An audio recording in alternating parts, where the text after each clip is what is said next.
Sans plus tarder, cette vidéo vous expliquera en détail les paramètres des pneus afin que vous ne vous fassiez jamais arnaquer lors de l'achat de pneus vous-même. Regardez d'abord la taille du cadre. Le nombre 255 à l'avant représente la largeur du cadre. Plus le pneu est large, meilleure est l'adhérence, mais plus la consommation de carburant est élevée. Le nombre 45 représente le rapport hauteur-largeur qui affecte le confort de conduite et la stabilité du véhicule. Le chiffre 2 représente les pneus radiaux, qui sont utilisés sur toutes les voitures familiales. Les deux derniers représentent le diamètre de l'axe de la roue. Ces paramètres ne peuvent pas être modifiés fondamentalement, achetez donc des pneus neufs de la même taille que les pneus d'origine.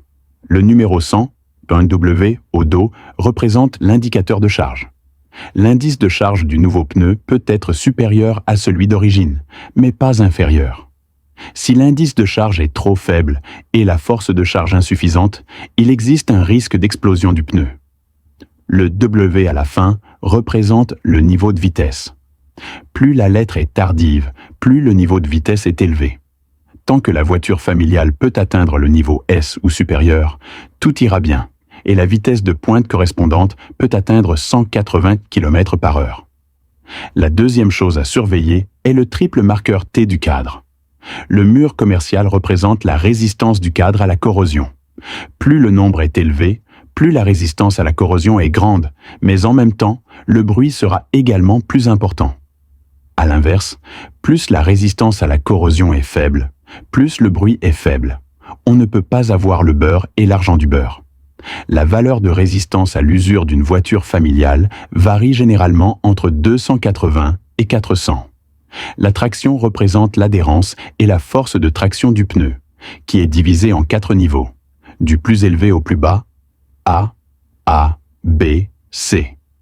Plus le niveau est élevé, meilleures sont les performances de freinage et moins il est susceptible de glisser sur les routes mouillées.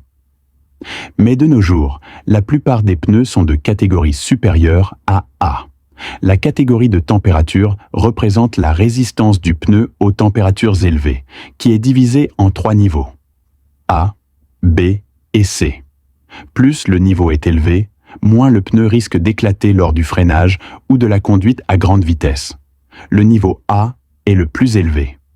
Mais de nos jours, les pneus sont généralement de catégorie supérieure à A. La dernière chose à laquelle il faut prêter attention est la date de production du pneu. Par exemple, ce pneu est le 0123, où le numéro 23 à l'arrière représente la production en 2023, et le numéro 01 à l'avant représente la première semaine, qui est le début de janvier 2023. Étant donné que les pneus sont des produits en caoutchouc, le caoutchouc a une durée de vie calendaire et vieillira. Les pneus qui ont plus d'1 an sont considérés comme des pneus de série. Lors de l'achat de pneus, faites attention à l'avant et à l'arrière. Pour les pneus à motif symétrique, il n'est pas nécessaire de faire la distinction entre l'intérieur et l'extérieur. Si le cadre présente un motif asymétrique, la partie extérieure représente le côté extérieur et la partie intérieure représente le côté intérieur.